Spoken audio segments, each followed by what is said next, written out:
Hello friends, പുതിയൊരു വീഡിയോയിലേക്ക് എല്ലാവർക്കും സ്വാഗതം. നമുക്ക് കേരള ബ്ലാസ്റ്റേഴ്സുമായിട്ട് നമുക്കുള്ള ന്യൂസുമായിട്ടാണ് വന്നിട്ടുള്ളത്. കേരള ബ്ലാസ്റ്റേഴ്സിനെ കുറിച്ച് അഷ് അലി പുറത്തുവിട്ടുള്ള അപ്ഡേറ്റുമായിട്ടാണ് പറഞ്ഞിട്ടുള്ളത്. കേരള ബ്ലാസ്റ്റേഴ്സിനെ കുറിച്ച് അഷ് അലി റിപ്പോർട്ട് ചെയ്യുന്നു. കേരള ബ്ലാസ്റ്റേഴ്സ് നിലവിൽ ഇപ്പോൾ ഒരു ഡിഫൻഡറുമായി ചർച്ച നടത്തിക്കൊണ്ടിരിക്കുകയാണ്. ഒരു ഫോറിൻ ഡിഫൻഡറുമായി ബ്ലാസ്റ്റേഴ്സ് ചർച്ച നടത്തിക്കൊണ്ടിരിക്കുകയാണ്.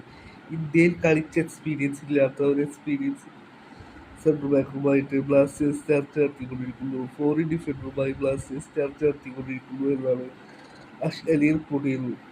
അഷ് അലിയുടെ റിപ്പോർട്ടിൽ പറയുന്നു, ISL കളിച്ച എക്സ്പീരിയൻസ് ഉള്ള ഡിഫൻഡർമാരെയും ബ്ലാസ്റ്റേഴ്സ് പരിഗണിക്കുന്നു എന്നാണ് അഷ് അലി റിപ്പോർട്ട് ചെയ്യുന്നത്.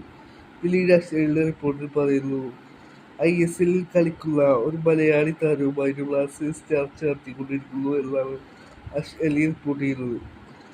ആ ഒരു മലയാളി താരം ആരാണെന്നുള്ളതിനെ കുറിച്ച് അഷ് അലി നിലവിൽ റിപ്പോർട്ട് ചെയ്തിട്ടില്ല. ഒരു മലയാളി താരവുമായിട്ട് ചർച്ച നടത്തിക്കൊണ്ടിരിക്കുന്നു എന്നാണ് അഷ് അലിയുടെ റിപ്പോർട്ടിൽ പറയുന്നത്. എന്നാൽ വരും ദിവസങ്ങളിൽ ഇതിനെക്കുറിച്ചുള്ള കൂടുതൽ ന്യൂസുകൾ പുറത്തു വരുമെന്ന് പ്രതീക്ഷിക്കുന്നു.